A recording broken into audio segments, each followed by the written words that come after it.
Como veníamos diciendo, dentro de estos 10 días, pues obviamente el ejecutado, puede ejercer cualquiera de estos actos de contradicción de los que hemos venido hablando. Les decía que nos faltaba mencionar qué sucede según el artículo 442 cuando se presentan excepciones de fondo. Según el artículo 442 y 443, lo que va a suceder cuando el ejecutado propone cualquier excepción de fondo es básicamente que nos vamos a encontrar en una situación en donde lo que empezó como proceso ejecutivo, entre comillas, se nos va a convertir casi como si fuera un proceso verbal, si estamos hablando que es de mayor o menor cuantía, o en el trámite de un proceso verbal sumario. ¿Por qué digo esto? Porque si miramos el artículo 443 del Código General del Proceso, ahí viene el trámite de las excepciones, y ustedes podrán ver que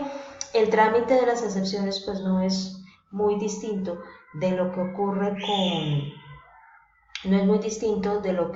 con el trámite de las excepciones de fondo en un proceso declarativo, es decir, se corre obviamente el traslado común y corriente por 10 días al ejecutante para que se pronuncie y para que pida pruebas sobre la excepción de fondo propuesta. Y posteriormente nos vamos a ver abocados o bien a la audiencia del 392 o bien a las audiencias del 372 y 373 que ya estuvimos mencionando durante los procesos declarativos, y en esas audiencias es donde se va a dictar la sentencia. La sentencia bien puede, por un lado, desestimar las excepciones de fondo. Si la sentencia desestima las excepciones de fondo, pues necesariamente lo que va a ocurrir es que esa sentencia va a ordenar seguir adelante con la ejecución en los mismos términos en los que se libró el mandamiento ejecutivo. Por el contrario, si la sentencia reconoce, declara que en efecto las excepciones de fondo propuestas por el demandado, por el ejecutado, estuvieron debidamente probadas, pues entonces obviamente se va a poner fin al proceso. Como habían bienes embargados, y recuerden que esto es muy importante, antes de notificar el auto emisorio el mandamiento ejecutivo, es muy importante que se practiquen las medidas cautelares por una cuestión más de seguridad que por una cuestión jurídica. Y entonces, pues obviamente, como durante el proceso el ejecutado tuvo sus bienes embargados, pues obviamente se va a ordenar el desembargo, la condena en costas al ejecutante y eventualmente, con esto hay que tener mucho cuidado, pues si se generó algún tipo de perjuicios por la práctica de esas medidas cautelares, pues eventualmente en la sentencia o en el auto donde se ordena el levantamiento de las medidas cautelares, se puede ordenar el pago de esos perjuicios generados por dichas medidas. Quería llamar precisamente la atención sobre el tema acá. Cuando en el proceso, recapitulando un poquito, si en el proceso no se propusieron excepciones de ninguna clase, pues sencillamente lo que va a surgir es un auto de seguir adelante con la ejecución. Vamos a mirar cómo el artículo 440, que eso es lo que está establecido en el artículo 440, inciso segundo, y ya vimos que cuando sí se presentan excepciones, pues obviamente debemos irnos hasta la sentencia de fondo, y en esa sentencia de fondo se van a reconocer las excepciones.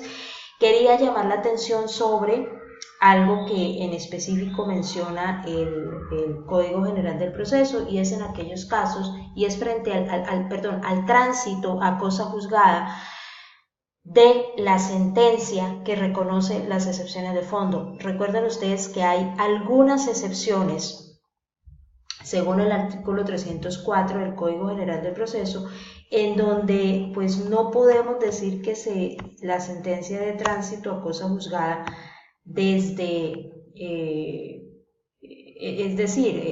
poniendo fin o resolviendo ya definitivamente la situación, y es este evento. En el evento en el que se declare probada una excepción de carácter temporal que no impide iniciar otro proceso al desaparecer la causa que dio lugar a su reconocimiento.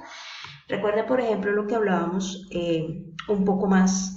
atrás. decíamos que hay ocasiones en donde lo que yo estoy tratando de ejecutar es una obligación condicional. Entonces, ¿qué sucede? Si la excepción de fondo que yo como ejecutado propuse fue que, si bien es cierto la obligación como tal existe, no es exigible porque no ha operado la condición,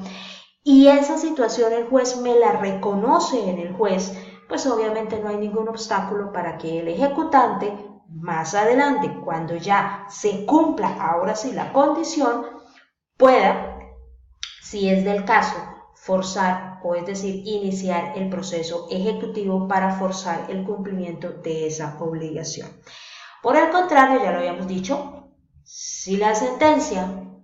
no acoge las excepciones presentadas por el ejecutado, pues sencillamente va a ser una sentencia en donde se va a seguir adelante con la ejecución. Y una vez esa sentencia diga que se va a seguir adelante con la ejecución, pues básicamente a lo que vamos a pasar posteriormente es, ahí se nos van a ir moviendo, ahora sí, con mucha más fuerza, de manera paralela, estas dos partes. Porque si la decisión es esta, seguir adelante con la ejecución, y así lo determina el juez, no importa si se concede un recurso contra esa sentencia, porque recuerden que la regla general es que los recursos de apelación, cuando proceden, se conceden es en efecto devolutivo, no en efecto suspensivo, pues vamos a tener que pasar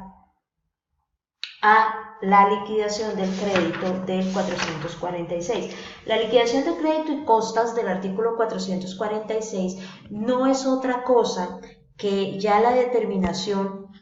en concreto de a cuánto realmente asciende el monto que se le debe reconocer patrimonialmente por perjuicios, por intereses y cuando son sumas de dinero por capital al ejecutado. ¿Por qué? Porque ya tenemos una sentencia que dice que se debe seguir adelante con la ejecución. Entonces, básicamente, el trámite que encontramos en el artículo 446 es el que tenemos resumido acá. Ese trámite contiene dos situaciones a saber. Como podemos observar, miremos el numeral primero, dice ejecutoriada la providencia, o mejor, acá hay una imprecisión, es más bien ejecutoriado el auto que ordena seguir adelante con la ejecución, o notificada la sentencia que resuelva las excepciones, en este caso recuerden, estamos hablando de excepciones de fondo. ¿Por qué dice o notificada la sentencia? Porque naturalmente si la sentencia es una sentencia que resuelve excepciones de fondo, recuerden ustedes la regla general del efecto en el que se concede el recurso, por ejemplo, de apelación, que es el único recurso en este caso que procede contra la sentencia. Entonces, como el recurso de apelación se concede en el efecto devolutivo, pues entonces, una vez se notifique, obviamente siempre que no sea totalmente favorable al ejecutado, por obvias razones, siempre que salga la sentencia y la sentencia esté notificada, se debe presentar, o mejor, se puede presentar por cualquiera de las partes la liquidación del crédito especificando cuál es el capital y los intereses que se deben pagar, pues de acuerdo a qué, de acuerdo a lo que se pidió en la demanda y naturalmente de acuerdo a lo que se libró en el mandamiento ejecutivo. Entonces, lo que debe hacer cualquiera de las partes en ese evento es presentar esa liquidación. De esa liquidación se le da traslado en la forma que ya conocemos del artículo 110, se le da traslado por 3 días a la otra parte que no presentó. ¿Para qué? Para que formule las objeciones que tenga. ¿Por qué? Pues porque obviamente quien presenta la liquidación de crédito se puede equivocar, puede utilizar una fórmula inexacta, puede utilizar una tasa de interés que no fue la tasa de interés de la que hablaba el mandamiento ejecutivo, o no fue la tasa de interés que en últimas se estableció en la sentencia, o no fueron los perjuicios que se señalaron en la sentencia, etc. Cumplido ese término, de eso es que nos habla el 446, de 3 días, pues el juez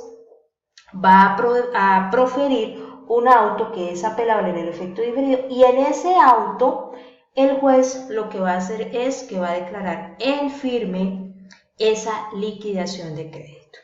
Eso es básicamente lo que va a suceder. ¿Y por qué es tan importante tener en firme esa liquidación de crédito? Pues porque con esa liquidación de crédito en firme es que en últimas, cuando ya terminemos todas las diligencias de esta partecita de acá, vamos a saber con exactitud cuál es el monto que se le tiene que entregar al ejecutante y cuál es el monto que le debemos entregar al ejecutado. Hasta este punto, insisto, estamos hablando de la liquidación de crédito, pero fíjense que aún si no está en firme todavía la liquidación de crédito, ya podemos ir, insisto, una vez tengamos cualquiera de estas providencias de decisión, es decir, la sentencia que reconoce las excepciones, la sentencia que ordena seguir adelante con la ejecución o el auto que ordena seguir adelante con la ejecución. Una vez ya tengamos eso, pues entonces nos podemos poner a jugar, entre comillas, a jugar con esto. Y es ya lo que tiene que ver con si el ejecutado sigue renuente, no cumple su obligación, pues entonces nos vamos al tema del avalúo y remate de los bienes que en su momento, se pudieron embargar. Bien sea que se pudieron embargar y secuestrar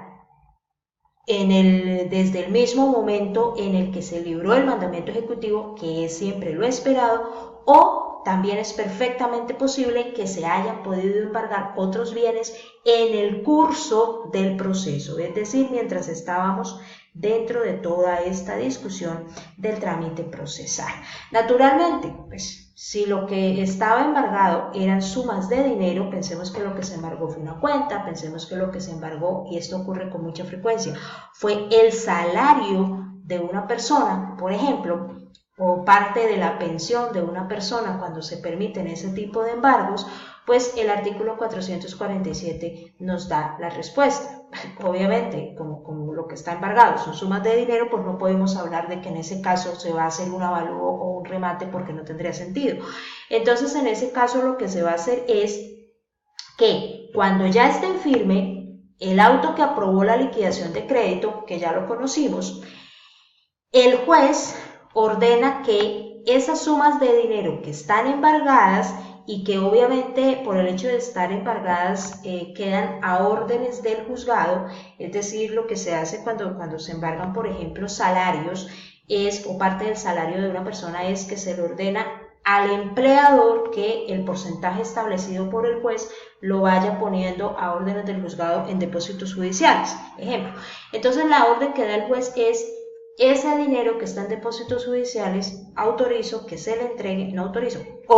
que se le entregue al ejecutante. Y obviamente, si estamos hablando de que son prestaciones periódicas, hablemos en el caso, por ejemplo, de las obligaciones alimentarias, pues entonces si lo que se embargó fue un salario o alguna pensión periódica, se ordena que todo lo retenido en los sucesivos, pues que tanto lo retenido como lo que se genere en los sucesivos se le vaya entregando a la persona del acreedor, o si el juzgado lo considera pertinente, que se vaya consignando a través de depósitos judiciales. Pero hay otro evento, y es que este es más delicado, que es cuando el cumplimiento, el pago como tal de los perjuicios, de los intereses, de todo lo que haya reconocido la sentencia, se va a hacer a partir del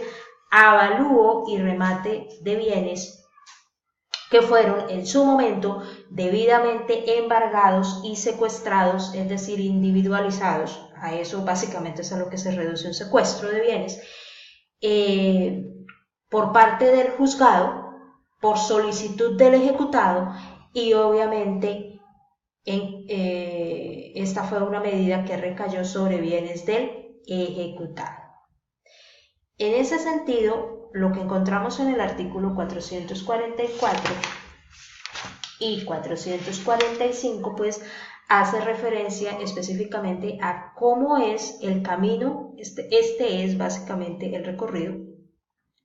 el camino que vamos a tener que seguir para ir desde el avalúo hasta el remate de los bienes y así finalmente poder no solo terminar el proceso, sino cumplir